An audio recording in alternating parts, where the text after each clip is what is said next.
It is Ryan Cameron Uncensored, Magic 107.5, 97.5, The Real Sound of Atlanta. Relationship Goals. Yes. The movie, Method Man, Kelly Rowland, produced by Devon, I produce everything, Franklin. And Pastor Mike Todd, I'm always viral. Well, they got them all here in the studio right now. What's going on? What's up? One time for that. Yeah. Glad to be here. Yeah. How long did it take you guys to go from a script to filming, Mike? Well, it went from a message first Yeah. to a book, then a book to a phone call to a script, then another script, then another script. Right. And then last year we started filming this movie and brought on the amazing Kelly Rowland and Cliff Method Man Smith. And this movie has literally been not just a labor of love, but I think a story that's going to lead people to love. And so we're super excited about it coming out everywhere. So how many, was it some years? 6 years. 6 years. That's what I was saying. Yeah, it was six years. Yeah, from the initial phone call. Every movie, that I make, every movie takes its own time. I mean, some go really fast, and others, take a few years. And when you're trying to get the script right, like if I had sent them a script that wasn't good, they would have never said yes. No matter how much they liked it conceptually. Right. So my job is to make sure it's on the page. So when they read it, they see characters that they get excited to play, and that just took time. It took years to get that script right. Yeah. So in relationship goals, and it's funny that you're doing it in Atlanta because they say the relationship pool has pee in it. And you guys with the whole movie is They setting, don't. They don't. They don't. I mean, I don't. I don't. Yes. I heard that. But what you said, Devon, you got to allow time. Yes. Explain that whole statement. Yeah, because let's use the script development, right? And it can apply to anything. It's like if you're rushing it, then what happens is you don't actually get the best out of what's possible. You don't maximize the potential of what is possible. And sometimes in the impatience, like as a producer, I wanted to make this movie 4 years ago. I wanted to make it 5 years ago. But if it's not ready, then I have a choice. Either I keep working on it until it's ready or I stop. And I think sometimes in life we get impatient and then we stop. Instead of like, all right, it's not my time yet. And that's okay. Right. Keep working. And eventually when it's time, you'll be ready when it's time. And the script was ready at the right time. Yeah. Kelly was available. Meth was available. Yeah. Our cast was available. And it just shows like when you take the time and you put in the work, you get something like this that we feel is going to change the culture. So I don't want to give away the plot of the movie, but do you feel like Kelly Rowland and Method Man, the characters were actually in love, or were they in love with the idea of being together? Oh, I think that they were in. Oh, pardon me. I feel like they were in love. There was a particular time in which they shared time and space with each other, in which I think they felt and saw eye to eye on. I think that they were still discovering what they wanted, what they needed in relationships while he was still being a player. Right. You know what I mean? But he was also growing, you know what I mean? And evolving and figuring his stuff out, as was she. It is Ryan Cameron Uncensored, Magic 107.5, 97.5, The Real Sound of Atlanta. Your boys over there, man. That's the God right there. That's the man, you know what I mean? Meth, let me ask you a question. So, and I have a different backstory with you, but from the beginning of the acting career, which was like, what was it, Ike Love in Belly? Was that the start? My first part was in Great White Hype. Great White Hype, yeah, right. Yeah, I played myself. Walked Damon Wayans' character out into the ring. Yeah, sort of like the entertainment, like Lil Wayne does sometimes. Oh, yeah, the walkout. The walkout. So between that and now, the growth of acting, when was it a serious thing for you? Like, at what point, because you're international, Wu-Tang, your tours, your Red and Meth, like, at what point was it like, you know what, it's time to get serious because I know I could do this? I think it was the last time I went on tour overseas.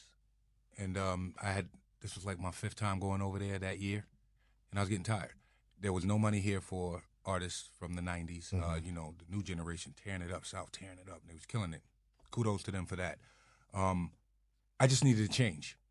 So once I came back off that tour, I was like, I know I can contribute way more to entertainment than what I'm doing now. I'm going to go do this acting thing. And when I made that decision, I stood on it. I went to my manager's house. I could have stayed in a nice hotel. Instead, I slept on a couch with her dog.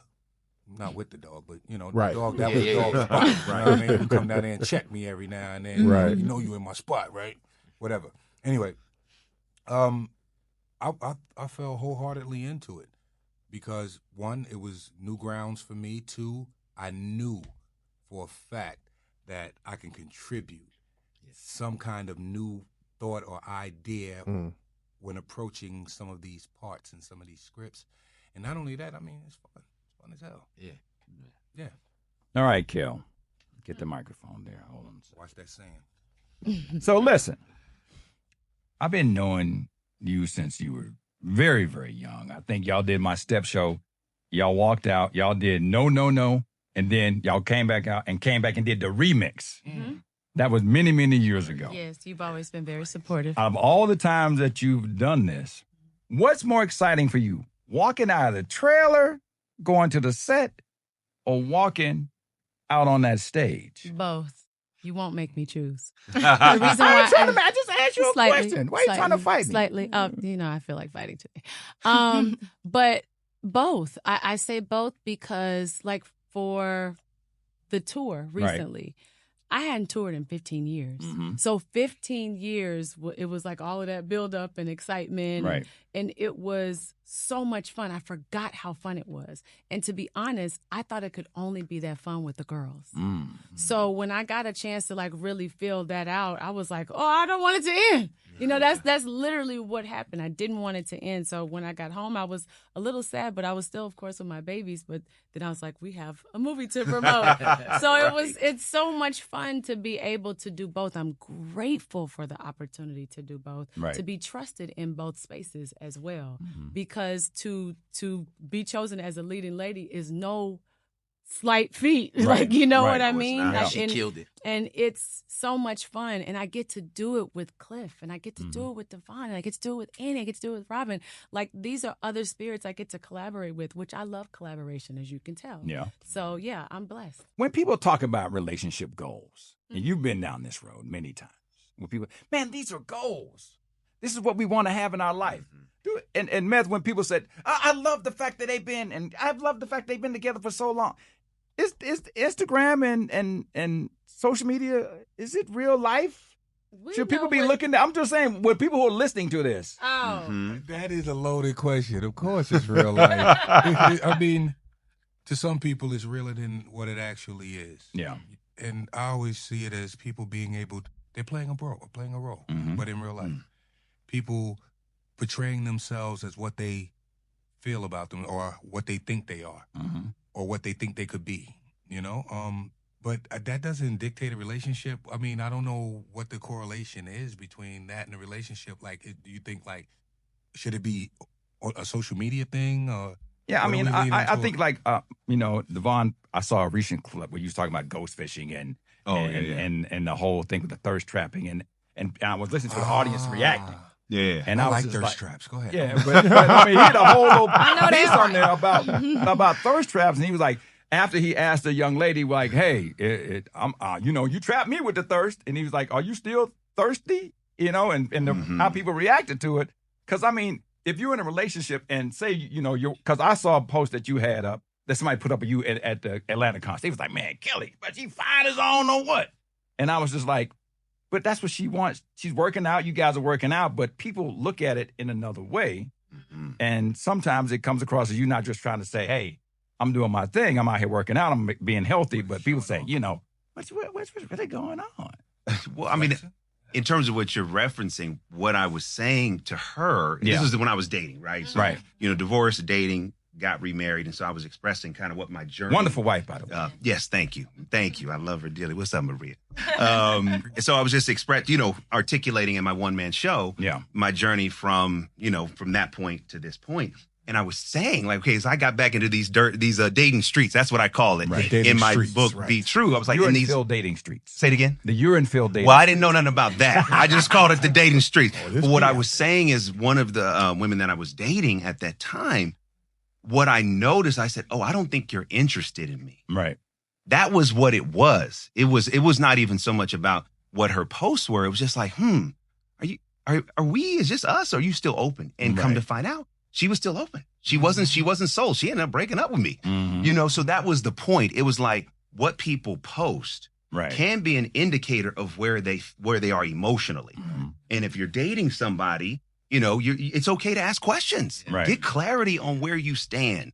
Because when you're in that gray area in a relationship or a dating ship, that's where you can really get hurt because you don't really know what's going on. And that's why a movie like this provides clarity based upon the book and based upon, you know, the performances, because we want to put more help in an area where there is a lot of hurt as it relates to love, dating, and relationships. Killed that.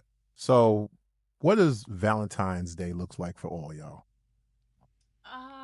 I love Valentine's Day. I love Valentine's Day personally. And the reason being is because my mom would always celebrate Valentine's Day. You know what I mean? I would wake up, it was heart pancakes, it was cards, it was Valentine's and candy and this and that. And I'm the same way with my kids. You know what I mean? I do the same thing with them. Now, do I expect flowers? Yep. I do. And guess what? Since my husband was never crazy about Valentine's Day, I just send them to myself.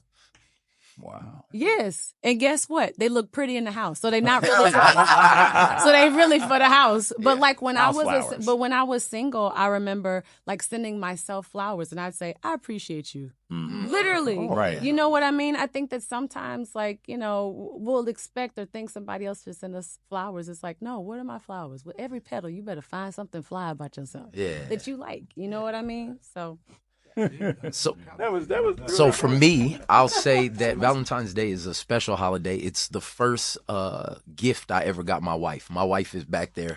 We've been together since we were 15 years old. So I remember asking my dad to take me to Service Merchandise. Hey. Service merchandise. Y'all don't know nothing What about type of that. service Y'all don't know merchandise? nothing about that.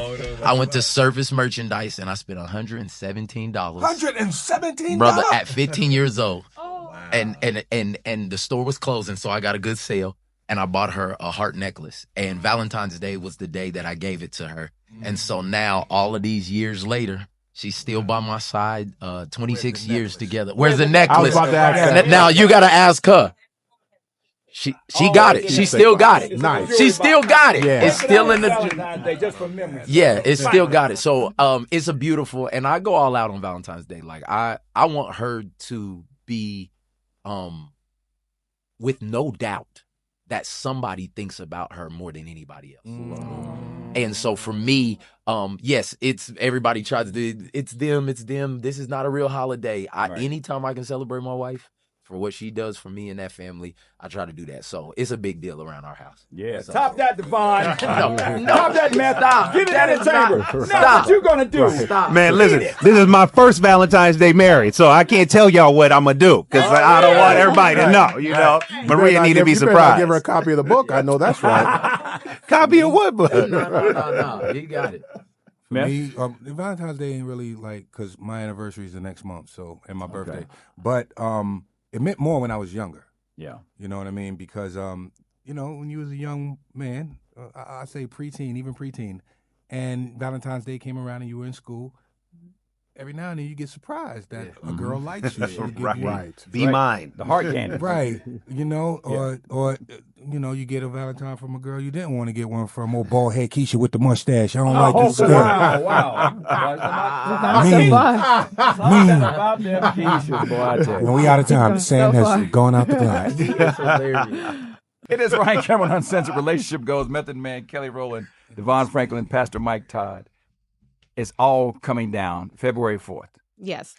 People say that you shouldn't look at other people as relationship goals, but how do people that want to be in relationships and see, you know, each of you guys have your own relationships with your people, but we see you go through maybe trials and tribulations, whether they're public or private. And of course, you're trying to look at that as a guidance to where you can go, where you can be. So it gives relationship goals. So what do you say to people like me that's single? And I'm like, oh, I see, you know, you've gone through a public divorce, or you're over here talking about, oh, I've been with my wife this long and I've had Valentines and things like that. And I'm like trying to mirror that in a way. So what advice do you have for that? I mean, what I would say is the greatest thing to not even mirror, right? Because sometimes when you're trying to mirror or mimic, you're trying to imitate someone else's path. So it's what I've learned is like, yo, you got to get to your truth. What is that? Right. And it's not going to look like anybody's relationship. Right. And if you want love, you really have to become the love you seek. Because so often in my experience, when you're out there looking for love, you enhance the absence of it. Especially as someone who's single, right? Like, it's like, no, be the love. As Kelly mentioned, like, you know, love on yourself. because then you have a baseline on how you want to be treated. And what I've learned is like when you just focus on what is the best life I can have, Right. and love your life and love your existence, Mhm. you'd be surprised that the right love at the right time shows up. And then also what's interesting is that based upon your level of personal growth, Mhm. right? And when you're dating, you're going to find where the mirror is based upon the choices that you have.